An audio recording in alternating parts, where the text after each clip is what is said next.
What am I? Yes. My idea, yes. My idea is as virginal as the Parthenon.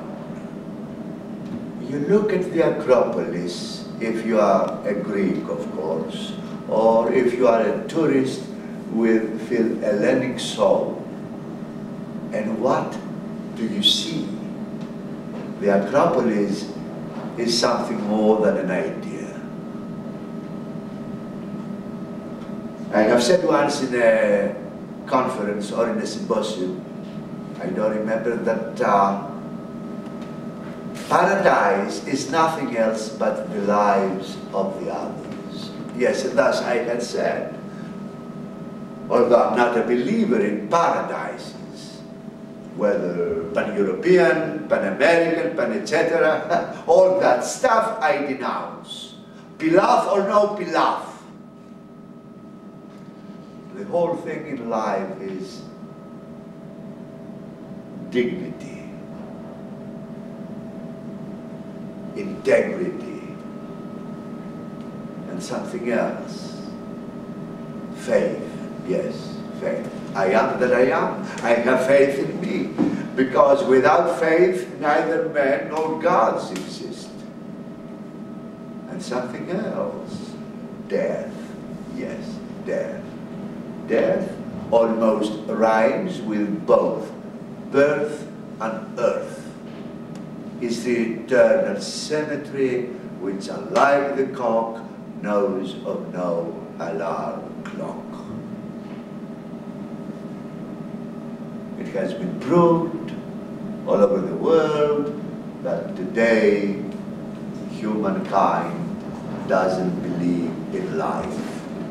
All the arts of youth prove this or aim at it. What else is then left but death? Do you believe in death? Because if you don't, death does not exist. One dies or does not die. This is the real answer, but not for me any longer. I die, therefore I am. I die, therefore I am. And I prove it to you immediately.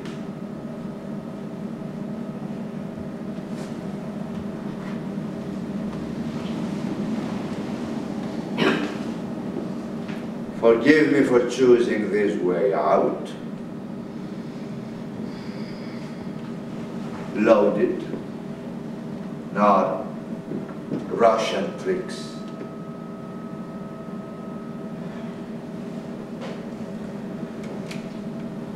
But I've got a bit of stage fright. Not only actors get stage fright, but also brave people break a leg. Even Christ on the cross. Of course, things could have been simpler, but they aren't. In a little while, Monikin, you will see is hiding so many little things inside you. But soft you now, for I'm ready for my sacrifice. For my salvation, it is yours. Because if one doesn't die, he does not live. Have you thought of this? What a great new open horizon emerges before our closed eyes. Only one example. Does one see dreams there? Hamlet went as far as to approach this subject, but it didn't go any further.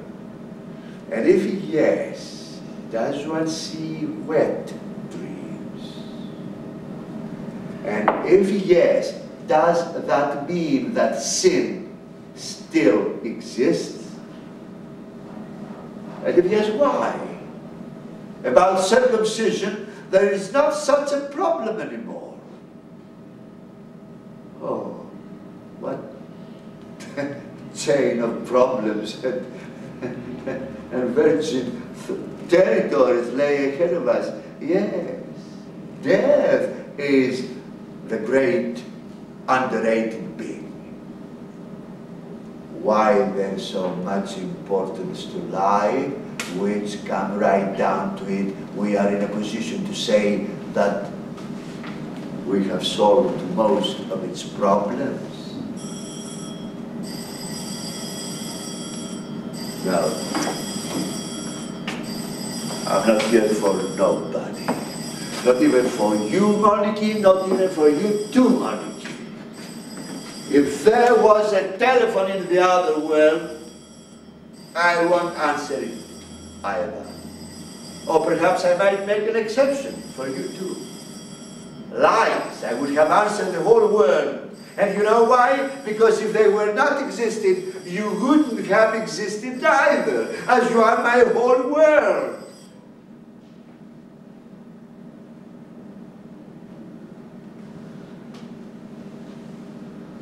Where am I?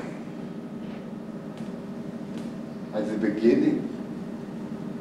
No, I am at the end of my tether. The end of the class war. The end of fear of change. I declare death the wild for inner equilibrium and for eternal consumption.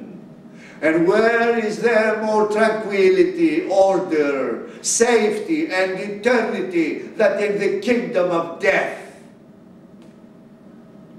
A raven is gently rapping at my chamber's window. Why, my hand is trembling.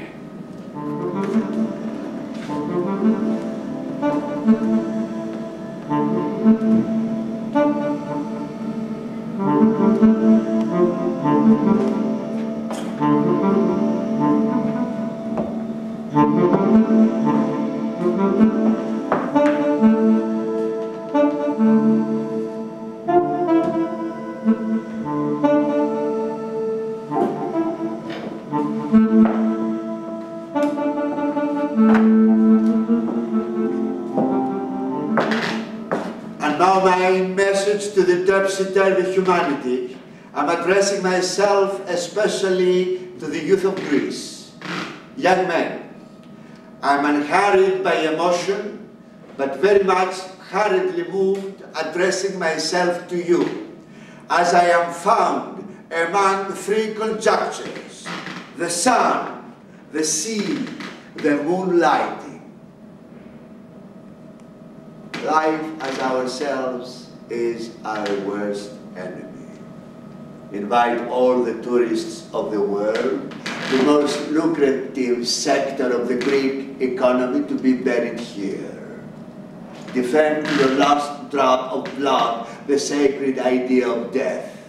Greece offers joy, freedom, death, and the Greeks have the right to personally arrange all having to do with their own grave matters. Have faith in death. We must reform our mentality.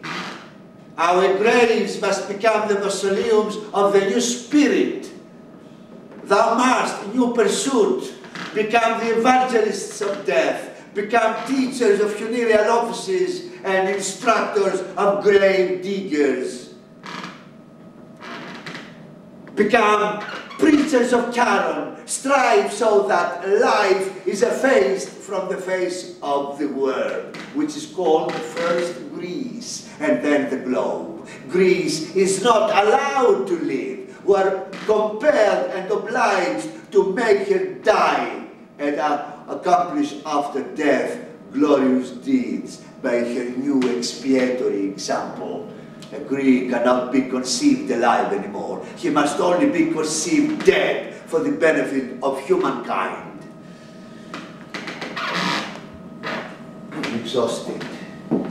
Perhaps I'm an intrepid, honest, an impartial voice which is about to meet an untimely death here and now.